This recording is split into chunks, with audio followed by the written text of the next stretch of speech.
In this video, I'm going to help you to ease the feeling that tells you that you want to give up, and I'm going to tell you what you could do instead. The feeling of wanting to give up comes when you haven't listened to your feeling of discouragement, so it is really to be taken seriously.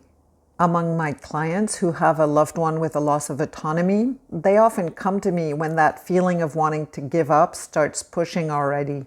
In my professional experience, feeling heard, truly heard, just the way you are, it changes everything. All the while, it changes nothing. Let me unpack that for a little bit. Your loved one who's losing autonomy, they're not just going to get better just because you're sick of it, right?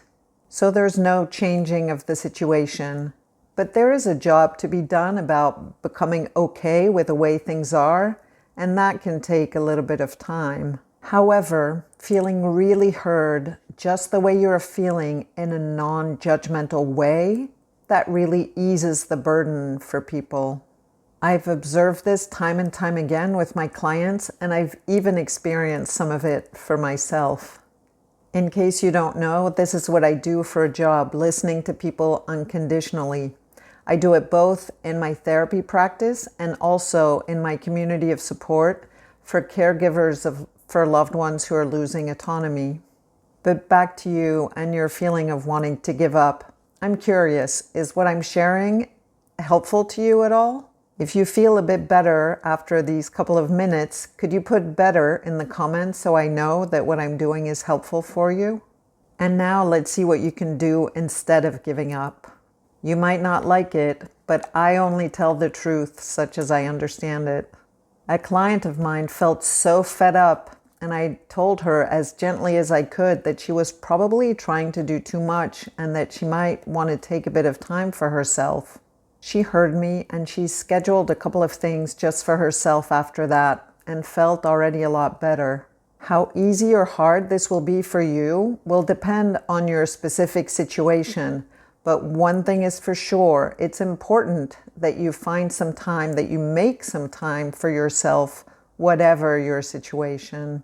Because an act of self-care is also an act of care for your loved one. It's not selfish, because you can't draw from an empty well. If your loved one can stay alone for a couple of hours or is not living with you, why don't you take a few minutes right now to think of something that could be life-giving to you, that could fit in a couple of hours, and schedule it. It might be a movie or a dinner out with a friend or a walk in nature or reading a book or whatever you feel would be restful to you and also restorative for you.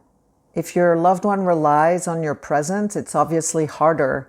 But think for a moment, has anyone ever told you to call if you needed anything? This would be a great time to actually call them. And if you can't think of anyone like that, maybe ask around for what kind of resources might be available to you. I don't know the specifics of your environment, so I can't give you specific tips for that.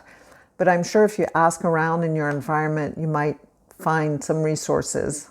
But one thing is for sure, if you don't listen to your feelings of discouragement, soon you'll be no use to anyone, not to you, not to your loved one. If you find that hard to do, then please join Your Support Within Your Reach. The link is yoursupportwithinyourreach.com. It's only 27 euros a month. There's written support. There's one Zoom meeting a month where we can actually talk together. And I record one new meditation every month. And I'll be there to think up creative solutions with you, for you.